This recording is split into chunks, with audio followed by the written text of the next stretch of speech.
loin, qui est de... Oh zut, j'ai pas mis enregistré. Ah ben ça y est, il est maintenant enregistré. Oh là, j'ai loupé le début. Aïe, aïe, aïe, aïe, je vais me faire engueuler. Ça y est. J'avais oublié d'enregistrer. Bon, ben ça fait rien, il y aura la solution là quand même qui va s'afficher. Bon. Donc, il y a un autre endroit qui est de trouver les morphismes de Z sur NZ+, dans Z sur MZ+. Alors là, c'est tout à fait différent parce qu'il y a deux contraintes. Hein. Il y en a une qui est liée au Z sur NZ et puis l'autre de Z sur MZ. Alors dans C étoiles, il n'y a pas de contrainte finalement. Hein. Il n'y a aucune contrainte sur F de 1. Hein, à part le fait que F de 1 puissance n, ça vaut l'élément neutre. Hein. Voilà. Donc, pour ceux qui prendraient le podcast en cours de route, je suis désolé, j'avais oublié de lancer l'enregistrement. Donc, voilà, bah, vous avez quand même la solution. Donc, sur les morphismes de groupe de Z sur NZ+, dans C étoiles. Hein, je reprends rapidement pour les gens qui reliront le podcast.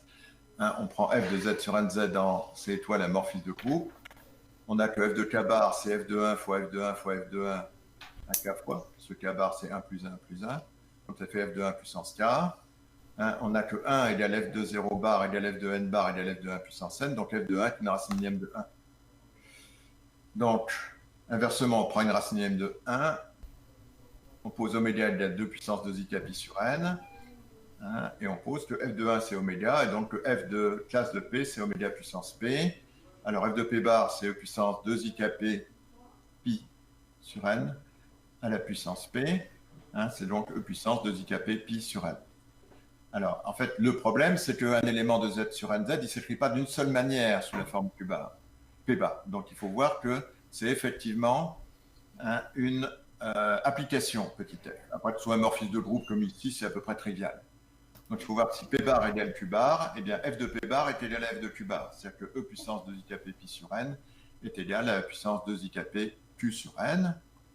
Hein, donc, si P bar égale Q bar, ça fait P égale Q plus Rn. Voilà, on calcule effectivement que c'est multiplié par 1, donc on obtient le résultat. Voilà. Désolé Laurence et Nicolas. Pas de souci. Reprendre, bah, sauf une synthèse, remarquez. Hein. Oui.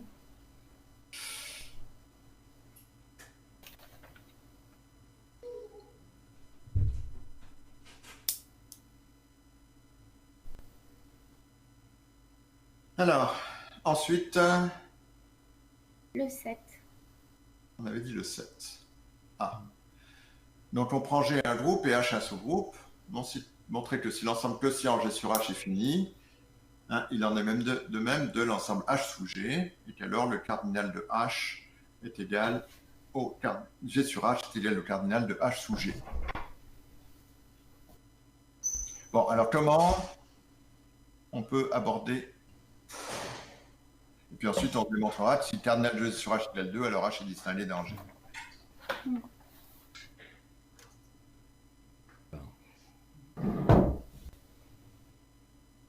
Alors, comment? Moi, j'ai associé à chaque classe du type GH, qui j'ai un élément de grand G, j'ai associé la classe HG-1. Ah, pourquoi HG-1? Nicolas, tu as fait quelque chose? J'ai essayé de les mettre en bijection, enfin trouver une bijection qui permettait de passer de GH à HG simplement. Eh bien, c'est celle-là. Ça semble marcher. Alors, donc il y a deux possibilités, je vois. Hein. Nicolas, donc à GH, on associe HG. Enfin, trouver une bijection. Laurence, à GH, on associe HG-1. Bon. Alors, de nouveau, le problème est le même. Hein. Le problème est le même. Est-ce que F est bien une application? Si c'est une application, elle sera clairement bijective. Hein, et donc, si l'un est fini, l'autre aussi est fini. Hein.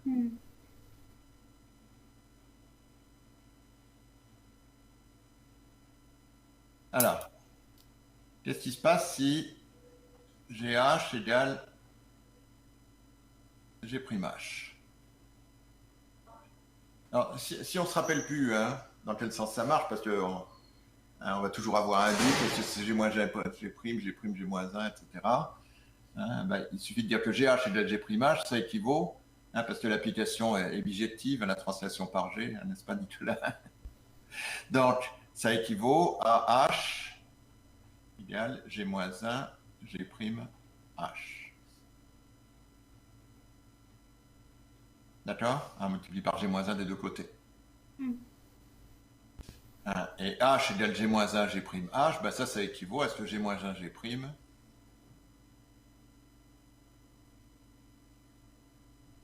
Il est à peu près immédiat que les seules translations qui laissent stable un sous-groupe, c'est celles par les éléments du sous-groupe. Parce que si vous avez que AH égale H, ça implique évidemment que AE... Ah, on a perdu Nicolas. Nicolas, t'es encore là? Non.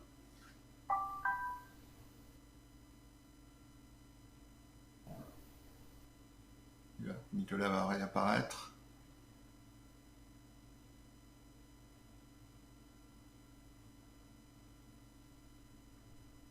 Ah, il doit réapparaître. Il est toujours connecté. Ah bon? On ne le voit plus. Nicolas? Nicolas? Ouh. Ah, ben, il est là, Nicolas. Voilà. Ah, ça y est. Ah non, il redisparaît. Peut-être un problème de webcam.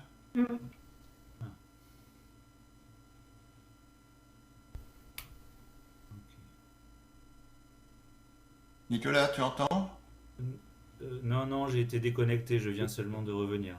Ah, d'accord. Mais je vais. Donc, Voilà. je reprendrai, c'est pas grave. Non, non, mais attendez. Donc, les seules translations qui laissent stable un sous-groupe, comme je disais, c'est celles par les éléments du sous-groupe. Pourquoi? Ben, si AH égale H, ça implique évidemment que dans AH, il y a AE. Donc, ça appartient à H. Et donc, ça implique que petit a appartient à grand H. Bon, évidemment, si petit a appartient à grand H, AH égale H. Hein, donc, on voit que GH égale G', ça équivaut à G-, G' appartient à grand H. Alors, HG égale HG'.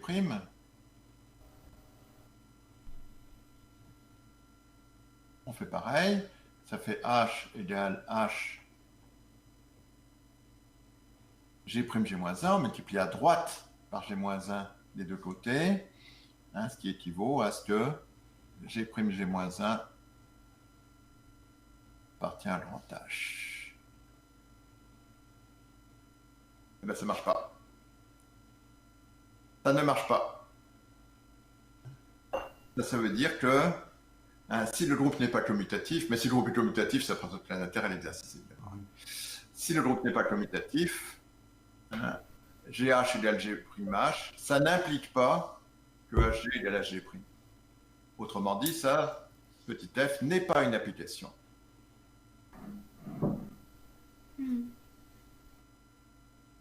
Donc la première idée,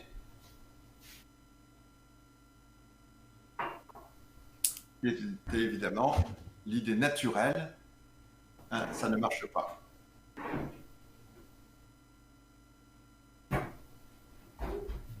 Alors, qu'est-ce qu'on peut faire? Ben justement, l'idée c'est que ici on a des classes à droite, ici on a des classes à gauche. Il faudrait trouver une application qui échange la gauche et la droite. Hein, une application qui échange la gauche et la droite. Alors justement, Laurence faisait... H, au lieu de prendre HG, on prend HG-1. Donc,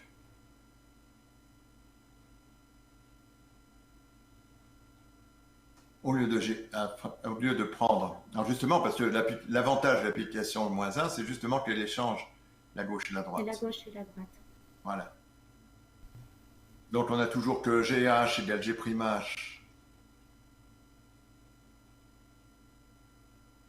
Ça équivaut à G-1, G'. appartient à grand H, et que HG-1 égale H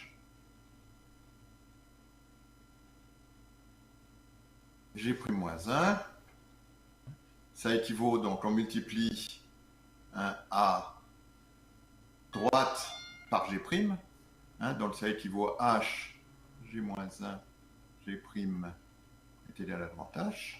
On multiplie à droite par G' des deux côtés. Et donc ça équivaut à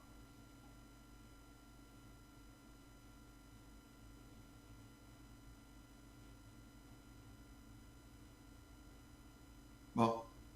Ah ben alors ça marche cette fois-ci. Dans ce cas-là, ça marche parce que, évidemment, les deux ici sont équivalents. Alors, si, comme toujours, si vous le lisez comme ceci, ça vous montre que F est bien une application. Et l'injectivité dans l'autre sens. Si on regarde dans l'autre sens, si HG-1 égale HG'-1, ben on remonte, on trouve que GH égale G''H, c'est exactement le fait que F est injective.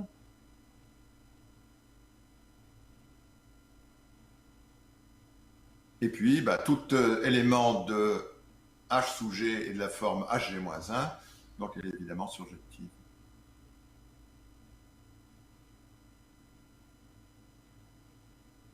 Et donc finalement, F est bien bijective.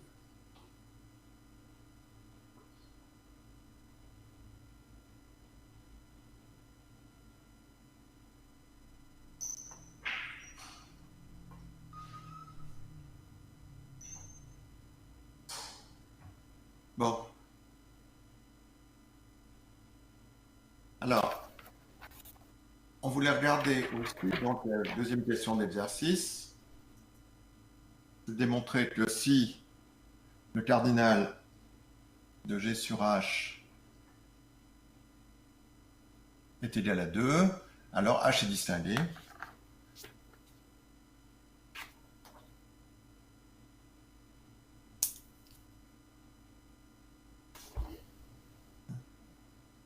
Alors, il y a deux manières en fait d'écrire que H est distingué. C'est soit dire, il y a deux possibilités, soit dire que quel que soit petit g appartenant à grand G et quel que soit petit h appartenant à grand H, GH, G-1 appartient encore à grand H. Si grand H contient un élément petit h, il contient tous les conjugués. Ou bien, quel que soit G appartenant à grand G, les classes à droite et les classes à gauche, ce sont les mêmes. C'est d'ailleurs très facile de passer de l'un à l'autre. C'est très facile de passer de l'un à l'autre. Bon, alors qu'est-ce qui s'y prêterait le mieux là? La deuxième? La deuxième, oui. Pourquoi? En fait, si le cardinal de G sur H qui est la 2,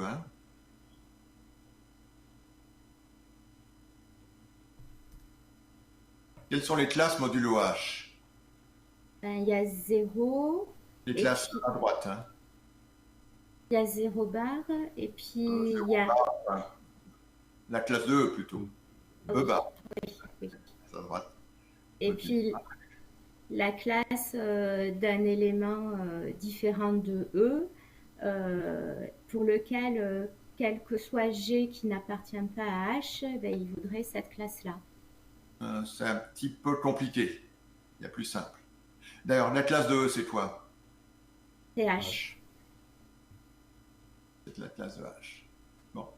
Et puis, ben, il y a deux classes, donc il y en a une autre. Ben, c'est le complémentaire de H dans G. Bah ouais. L'autre classe, il n'y a pas le choix. Elle doit former une partition. Oui. Il y en a deux et elle doit former une partition. Donc l'autre classe,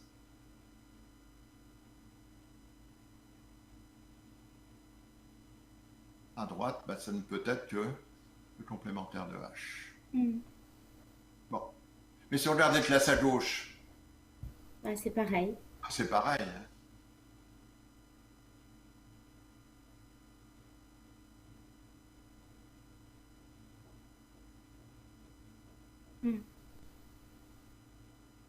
Conclusion, on a que HG égale GH pour tout G. bah oui, les classes sont exactement les mêmes. Mm. Donc c'est les mêmes.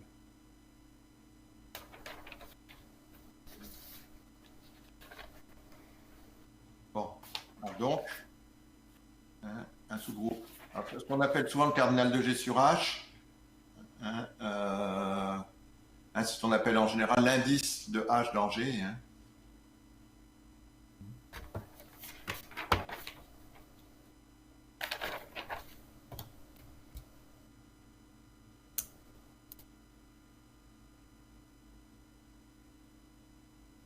Est-ce que vous connaissez un exemple justement de groupe non commutatif avec un sous-groupe d'indice 2 qui va donc être forcément distingué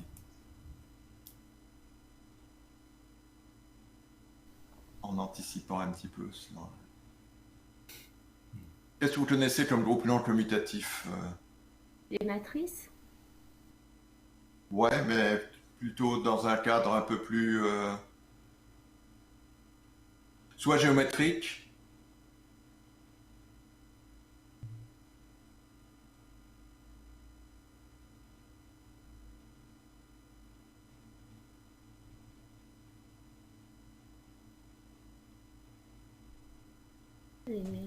Pas géométriques, mais les composés d'application. ouais.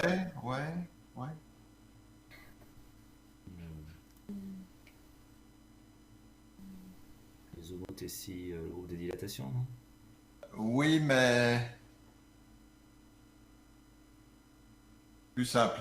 Bah, si vous prenez par exemple dans le groupe le groupe des isométries vectorielles de R2. Mm. Alors bon, dans le groupe des isométries vectorielles de R2, qui comprend donc quoi? Les rotations, Les rotations et Les translations. les symétries. Ah non, vectorielles. Oui. Oui, les symétries droites. Oui. Symétrie par rapport aux droites vectorielles, les droites qui passent par le râteau.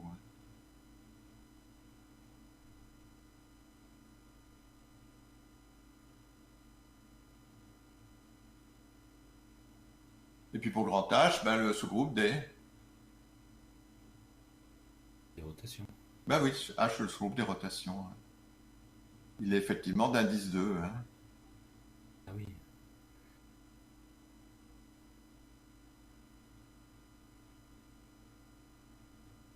Bon. Vous avez aussi, dans le même ordre d'idée, j'ai le groupe des permutations de n éléments. On note souvent Sn.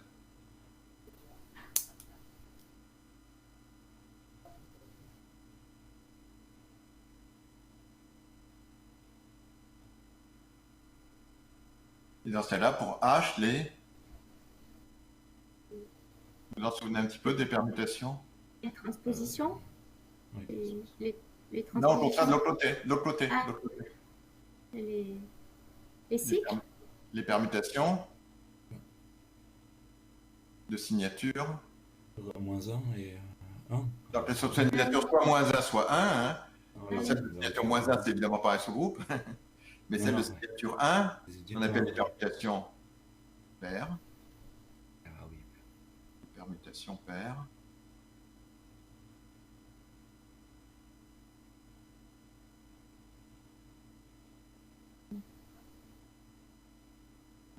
H, c'est les permutations paires dans le signature 1. C'est la même chose, c'est un sous-groupe d'indice 2. Mm. D'ailleurs, dans ce cas-là, on a l'application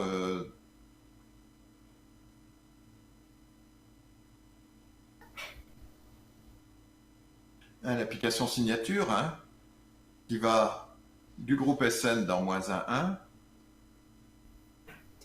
qui est un morphisme de groupe surjectif, puisqu'il y a des permutations impaires, une transposition par exemple.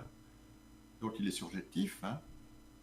Et donc, si il a un noyau qui est les permutations paires, hein, qui va être ce sous-groupe H qu'on note souvent AN, hein, un quart de epsilon c'est AN. Hein. Mhm. Et d'après le théorème de factorisation canonique, on a un isomorphisme de Sn dont il est distingué. Hein. Un isomorphisme, je l'indique comme ceci, de Sn sur An dans -1. Donc effectivement, il a donc deux éléments. Hein. Donc c'est un sous-groupe distingué d'indice 2.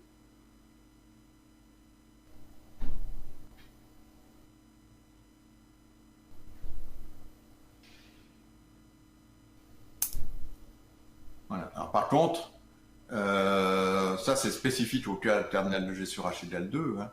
Si cardinal de G sur H égale 3, par exemple, ça ne marche plus du tout. Si vous prenez par exemple dans le groupe des permutations de 3 éléments, hein, donc il y a 6 éléments, hein, vous prenez pour grand H le sous-groupe engendré par une transposition, hein, il cardinal 2, donc le cardinal de G sur H égale 3, et ce sous-groupe engendré par transposition, il n'est évidemment pas indistingué. Donc c'est vraiment spécifique. D'accord ? Oui.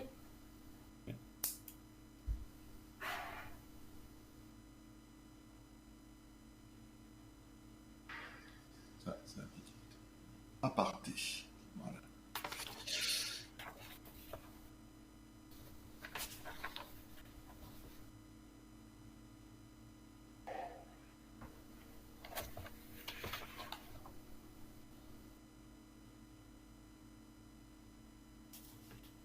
Alors, peut-être le 8, non, on avait dit, non ok. Oui, le 8. Oui, il y a le 8. Mhm. Donc le 8, on prend H un sous-groupe distingué de G, on appelle pi de G dans G sur H la projection sur G de son canonique, c'est-à-dire l'application qui a petit g associe G petit g grand H. Hein, comme grand H c'est un sous-groupe distingué, G sur H est un groupe, hein, et l'application pi est un morphisme de groupe. Hein. Et f de G dans G' un morphisme de groupe. Alors on se demande à quelles conditions est-ce qu'on peut factoriser un petit f, hein, par l'intermédiaire de pi.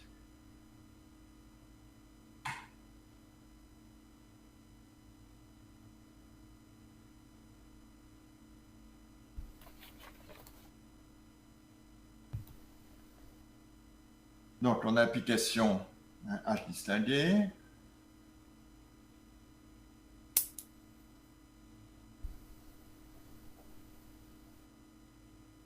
H distingué dans G.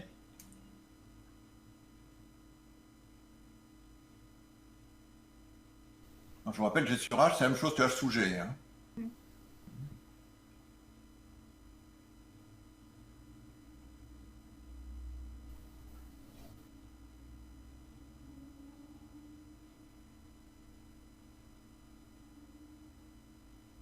Et donc, on prend petit f, une application, un morphisme de groupe qui va de G dans G' ou je sais pas quoi. Non, je vais pas l'énoncer sous les yeux. G'. Oui, G'. Voilà. Un morphisme de groupe.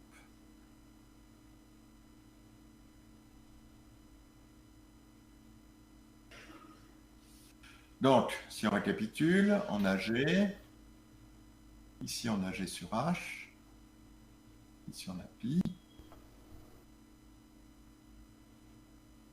Voilà.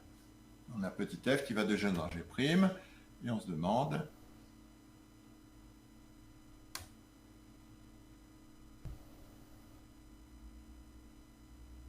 est-ce qu'il existe un petit g, comme ceci, hein, tel que un petit f égale g rond pi.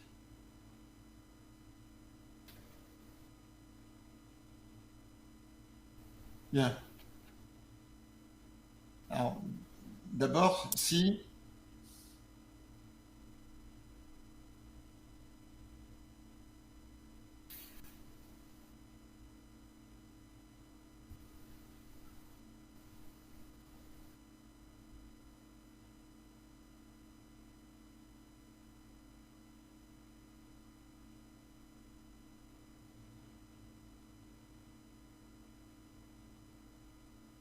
Alors, qu'est-ce qu'on peut dire? Ben, il faut montrer qu'elle est bien définie et que si on prend deux éléments qui ont la même classe, on Non, pour obtiendra le bien. moment, non. Là, on a supposé que ça existait. Hein. Oui. On suppose qu'il existe petit g. Alors, pour le moment, on n'a pas. Donc, ils existent. Hein. Petit g, une application, petit f, puis pi, tout ça, ça existe. Hein. Il n'y a pas à vérifier que ça existe. Hein. Donc, qu'est-ce qu'on va avoir dans ce cas-là? Sur les noyaux. Ils sont identiques, ils sont égaux. Ils ont le même noyau. Si petit f égale g rond pi, oublions d'ailleurs quelles sont les définitions quelle est la définition vraiment de petit pi. On a nécessairement que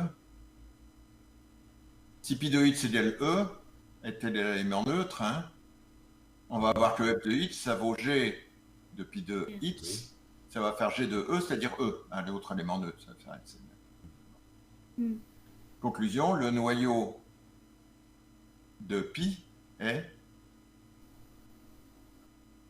On a que pi de x égale e. Il est inclus dans le noyau de f. Voilà. Hein, donc, le noyau de pi est inclus dans le noyau de f. Mais le noyau de pi, c'est quoi? C'est h. Bah, c'est h.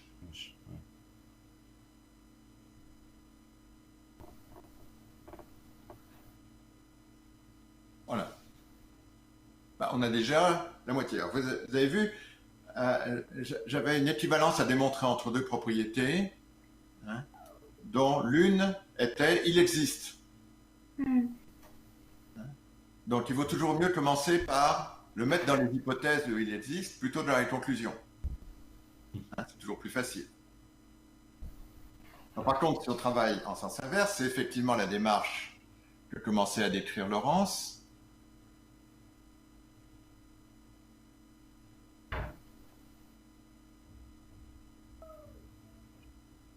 Si car de f contient h, donc il faut définir petit g.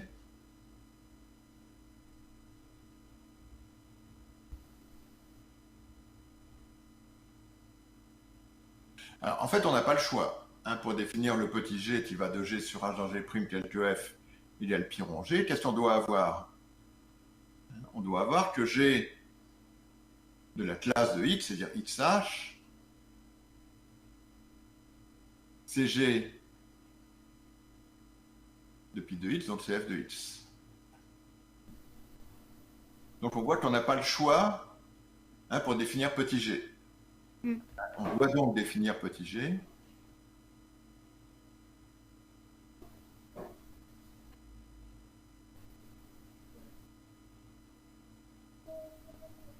Par petit g de xh égale f de x. Alors, on a évidemment, dans ce cas-là, si ça marche, on aura évidemment que f c'est g rond pi, hein, on a tout fait pour. Hein. Par contre, deux problèmes. D'abord, est-ce que g est bien une application? Est-ce que g est bien défini? Et deuxièmement, de vérifier que g est bien un morphisme de groupe. Donc, g défini.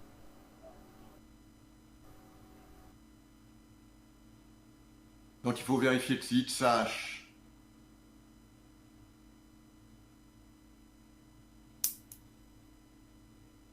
égale x', est-ce que ça implique que g de xh égale g de x', c'est-à-dire que f de x égale f de x'.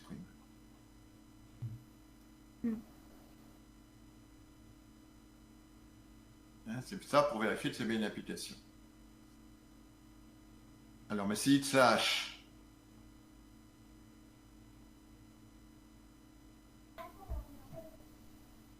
ça équivaut à dire que x moins 1 x', je ne reprends pas l'écriture que j'avais écrite tout à l'heure, je m'en souviens, hein, appartient à grand H. Qui est inclus dans le Qui est noyau inclus de en f. termes de f. Donc ça implique que f de x moins 1 x' est égal à l'élément neutre de g', hein, ben ça n'indique pas, pour ne pas le dire. qui implique que f de x moins 1, f de x' est égal à E, ce qui implique que de x égale f de x'.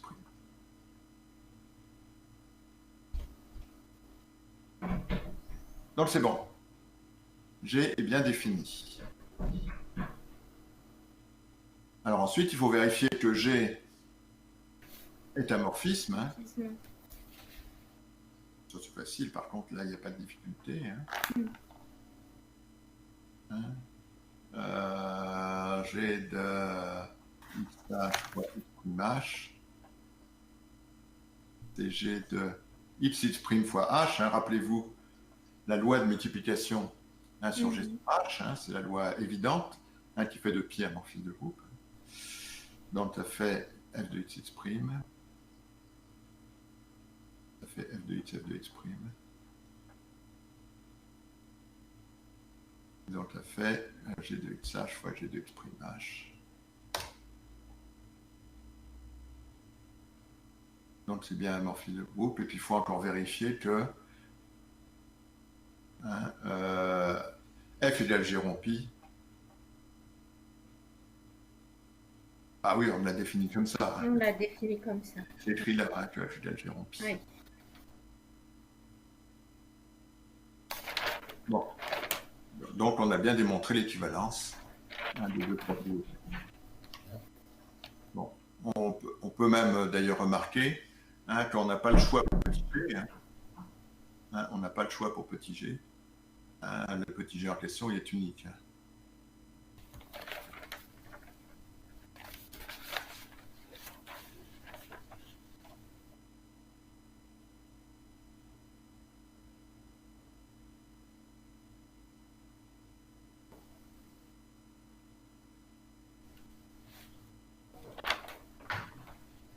Voilà.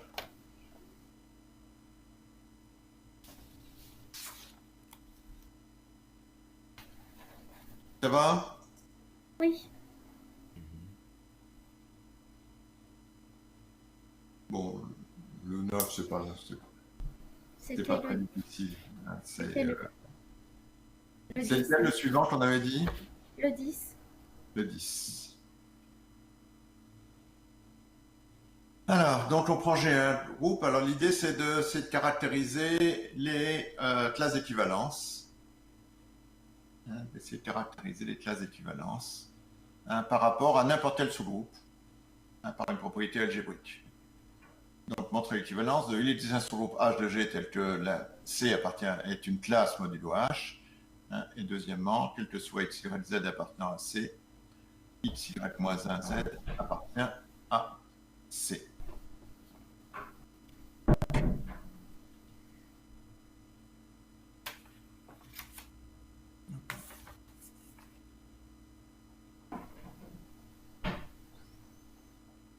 Ah, c'est la dernière propos. On effacera. Des moments où il faut effacer le tableau. Bon. Donc, démontrer l'équivalence. Il existe grand H tel que petit c appartient à G sur H. Petit espace là, un petit retard à l'allumage. Et deuxièmement, quel que soit x, y, z appartenant à C,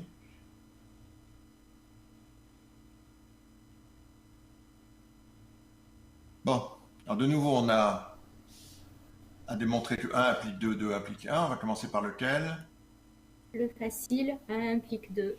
Donc 1 implique 2 parce que ça commence, le 1 il commence par il existe. Oui. Et donc le 2 il commence par que ce soit x, y, z.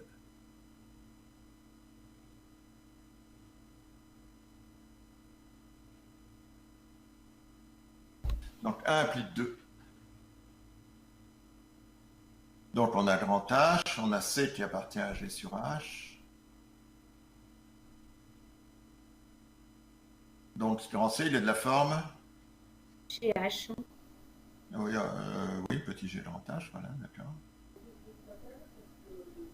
Donc x, y et z, ils appartiennent à C. Donc x est de la forme GH1. x Il appartient à GH, donc il est de la forme G, H1, voilà, voilà, d'accord. Y va être de la forme GH2 et GH3. H2, Z égale G, H3. Donc, il regarde X, Y moins 1, Z, ça va être à G, H1, fois Y moins 1, alors c'est H2 moins 1, G moins 1. Et puis ensuite, Z, c'est GH3. Bon, ça fait E. Et donc, il va me rester G, H1, H2 moins 1, H3. Alors, grand H est un sous-groupe, donc H1, H2 moins 1, H3, il appartient à grand H. Et donc, ça appartient à G grand H qui est égal à C. Voilà. Donc, ça marche bien. Donc, le 1 implique 2, ça marche.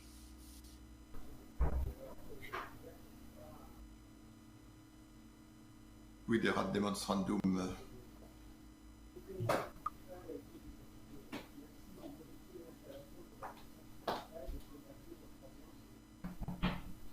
Il est sage le chat, on ne l'entend plus. C'est l'heure de la sieste du matin. C'est qu'ils ont plusieurs siestes. Ah, qu'est-ce qui se passe là? Mon 2 implique 1. Qu'est-ce qui se passe? Ah, ça y est. Oh, il y a du retard à l'allumage en ce moment. Je ne sais pas ce qui se passe, mais. 2 implique 1. Alors, le tout, c'est de trouver le grand H. Puisque montrer qu'il existe un grand H, ici, c'est certainement de le trouver. Alors, comment on va faire? En fait, on n'a pas trop le choix. J'ai rien trouvé, j'ai essayé plein de choses. J'ai même pensé au groupe opérant sur un ensemble, mais j'ai rien arrivé à faire. Ben, on va prendre un petit G qui appartient à C.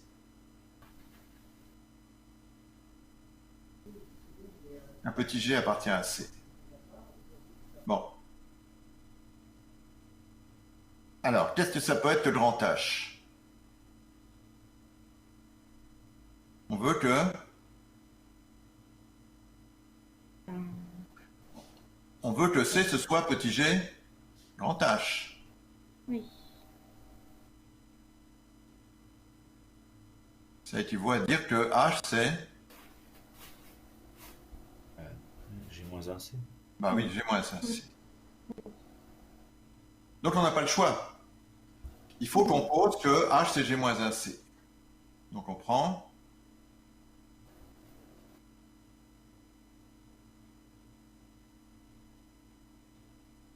H égale Z-1C.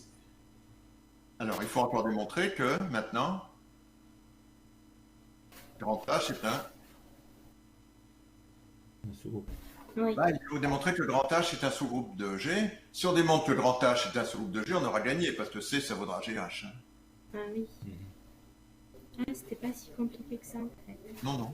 C'est simple, les mathématiques, non? Oui, mais le tout, c'est d'avoir l'idée. C'est parce que vous expliquez à vos élèves à longueur de journée que les mathématiques, c'est facile et qu'il faut travailler et apprendre. Bon, montrer que H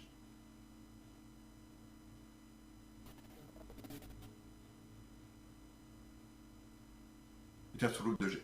Alors, on va essayer. Donc, on va utiliser la première caractérisation. C'est non vide.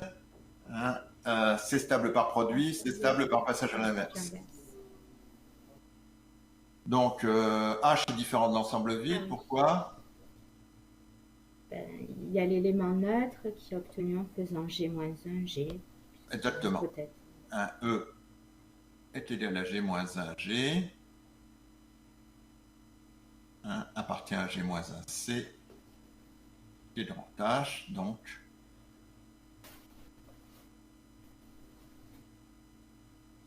H n'est pas vide. Bon, ça c'est le premier point. Alors, il faut démontrer que c'est stable par produit. Donc, on va prendre petit h et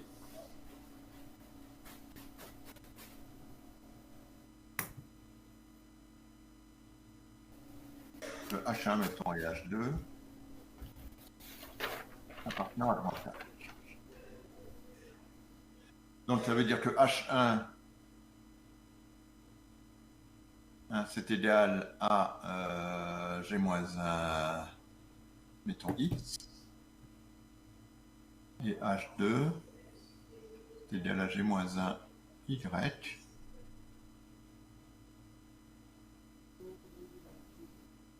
avec X et Y appartenant à C. À ce moment-là, on va avoir que H1, H2, ça va être G-1 fois X, G-1, Y. Alors, X, il appartient à C. G-1, G appartient à C, Y appartient à C. Ah oui, trop bien. D'après 1, Mhm. d'après la propriété 2, pardon, ceci appartient à C. Donc ça appartient à G-1C, qui est égal à grand H. Ah, donc c'est stable par produit. Enfin, stable par passage à l'inverse. Donc on prend H égale G-1X appartenant à C. Alors, H-1, ça vaut combien?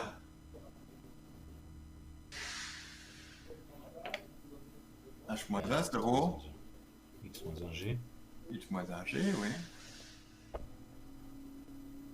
Ah, c'est pas de la forme G-1 fois quelque chose, hein.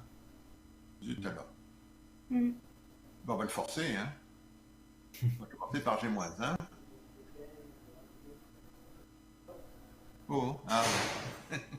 G-1, bah, et maintenant il faut corriger. Donc il va rester G, X-1, G. G. Ah, mais G, il appartient à C, X, il appartient à C, petit g appartient à C, donc G, X-1, G, il appartient à C. Donc ceci appartient à G-1, C. Et égal à grand H. Donc, égal à grand H. Oh, ah, ça. Donc, effectivement, c'est stable par passage à l'inverse. Donc, grand H est bien un sous-groupe.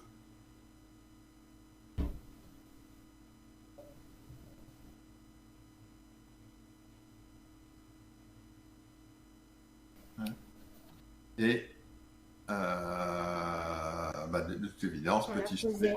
grand H. Mm. Espace, ouais, voilà, des questions de débit, en fait, je crois.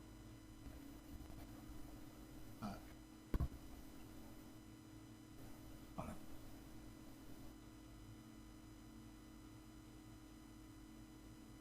Ils sont encore, ici, ils sont encore en ADSL et c'est un peu du mal à supporter le truc. Je crois qu'ils vont bientôt passer avec la fibre, parce que normalement dans Paris, il y a la fibre un peu partout. Ça devrait fonctionner nettement mieux.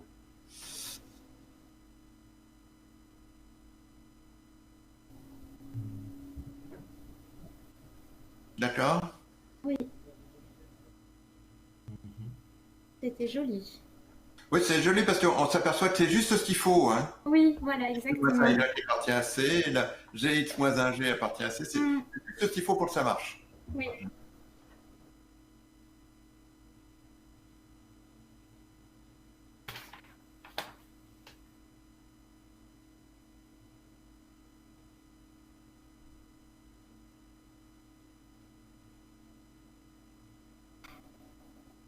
Qu'est-ce qu'on avait dit d'autre? Je ne sais pas si... Attends, il est presque 10 heures. Le 16 ensuite. Lequel? Le Le 16. 15, Le le 15 aussi. 15. Oui. Ah, le 15, oui, on va regarder le 15, parce que ça peut se faire vite. Ah oui, le 15. Le 15. Vous avez réussi, non? Il y a une Euh, astuce. Il y a une astuce. je pense que ouais, j'ai fait quelque chose.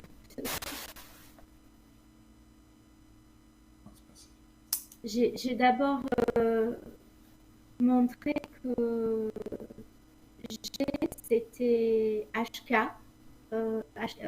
Non, ah oui, que quel que soit H élément à grand H, quel que soit K élément appartenant à grand K, HK égale KH. Et parce qu'après, ça me sert pour Oui. prouver que. Oui. Une fois qu'on a fait ça, c'est vrai, c'est très facile. Voilà, c'est parce que en fait, je suis pas partie de là, mais après j'avais besoin que ça commute. Donc Voilà, on a besoin que ça commute, effectivement. voilà. Donc du coup, enfin voilà, j'ai pas procédé dans cet ordre-là quand j'ai recherché, mais je me suis rendu compte que j'avais besoin que ça commute pour démontrer que c'était un morphisme. D'accord. Donc, on a H et K, deux sous-groupes distingués.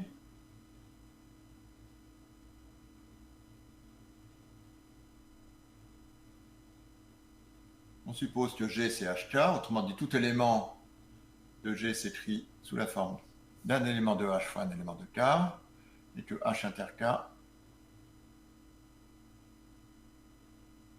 c'est l'élément neutre. Bon. Alors, effectivement, la première chose à démontrer, c'est que HK c'est égal KH. En fait, on peut même démontrer mieux. C'est que les éléments de H et les éléments de K, ils commutent. Hmm. Alors ça, il y a...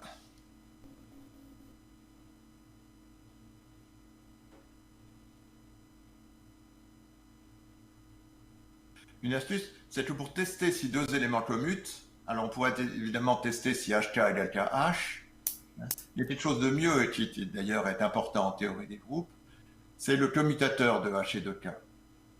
Alors, le commutateur de H et de K, c'est très simple, hein, c'est H, K, H-1, K-1. Hein, ce qu'on appelle le commutateur de H et de K. Hein, HK, H-1, K-1.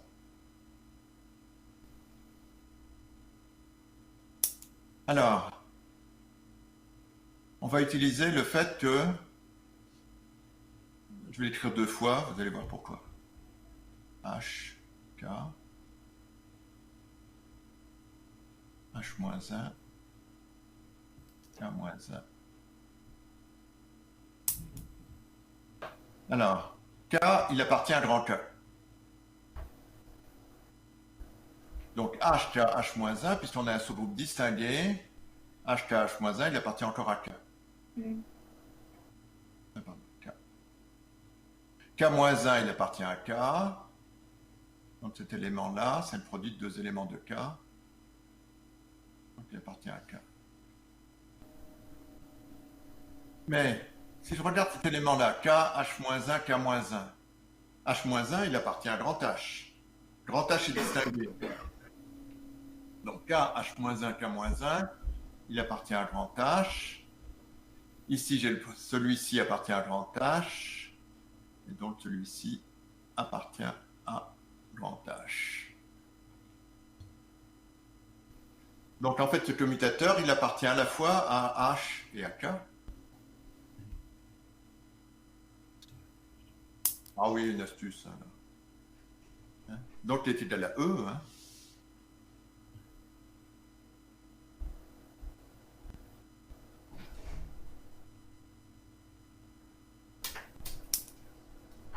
Donc,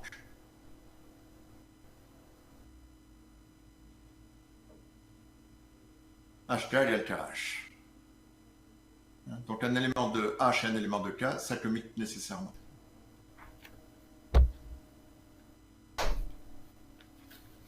Bon. Alors maintenant, on a envie de démontrer, alors on a une application.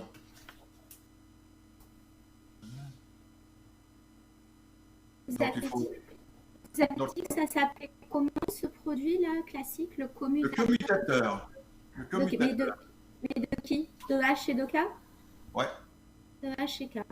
D'accord, merci. Alors ces commutateurs là qui sont là, ils engendrent un sous-groupe de grand G dont il est facile de savoir qu'il est distingué, qu'on appelle souvent le groupe dérivé. C'est le plus petit sous-groupe tel que le quotient soit distingué, tel que le quotient soit commutatif. Bon, enfin ça c'est pas la peine. Mais c'est quelque chose qui intervient quand même assez souvent, ce commutateur, hein, pour tester si deux éléments commutent. Hein, plutôt que de tester si xy égale yx, c'est souvent plus commode de regarder le commutateur de x et de y, xy, x-1, y-1. Alors maintenant, on va définir une application petit f qui va de h3k hein, dans G,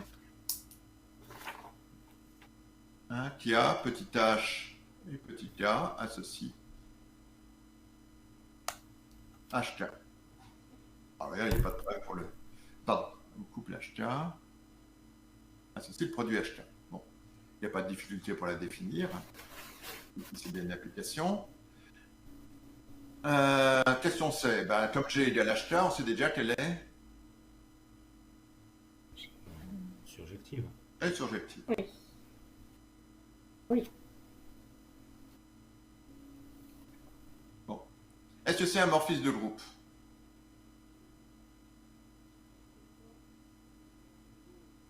Oui, parce que ce qui sert, c'est que l'intersection entre H et K soit l'élément neutre. Pas vraiment. Ce qui sert plutôt, c'est ce qu'on vient de démontrer là. Si on considère f de Ah oui, oui. H1K1 Oui. et de H2K2.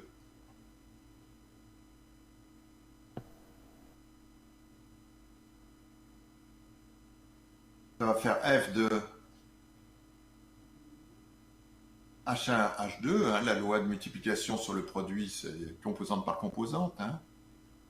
K1, K2. Donc ça fait H1, H2, K1, K2. Alors que f de H1, K1,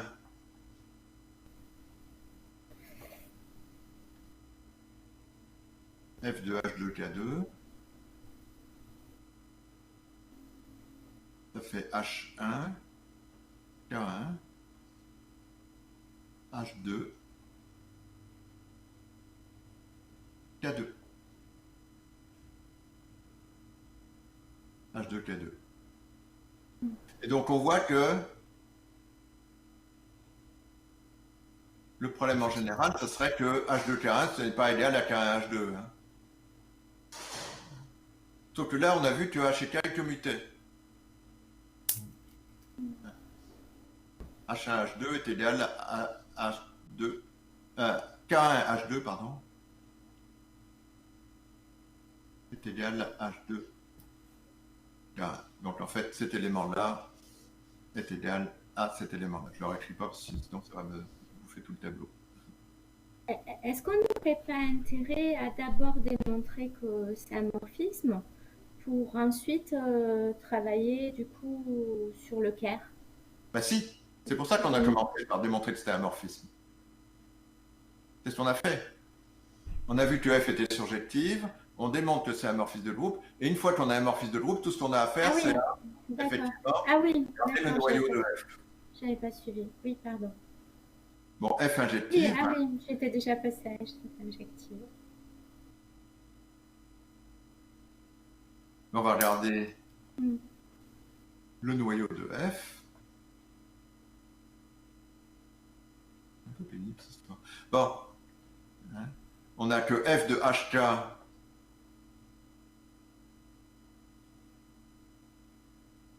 hein, est égal à l'élément neutre.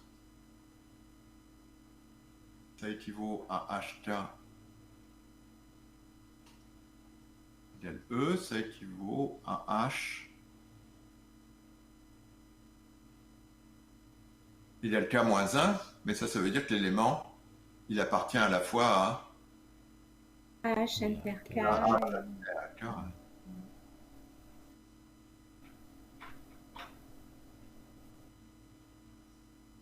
Donc là, ça implique que HK est égal à EE.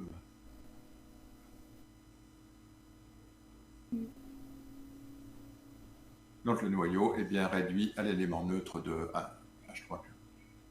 Bon. Ça vous fait penser à rien, ça Bon, oublions le distinguer. La MG égale HK, H inter K égale E. Alors, un G est isomorphe à H3K. Dans un cas commutatif. Mettons que ce soit commutatif. Donc on oublie de distinguer. On va voir que G c'est H plus K. Et que H inter K c'est réduit à 0. Ça vous fait penser à quoi, ça? La somme directe. Exactement. La somme directe de sous-espace vectoriel, c'est exactement ça. C'est exactement la somme directe de sous-espace vectoriel dans le cadre d'un espace vectoriel considéré comme groupe additif.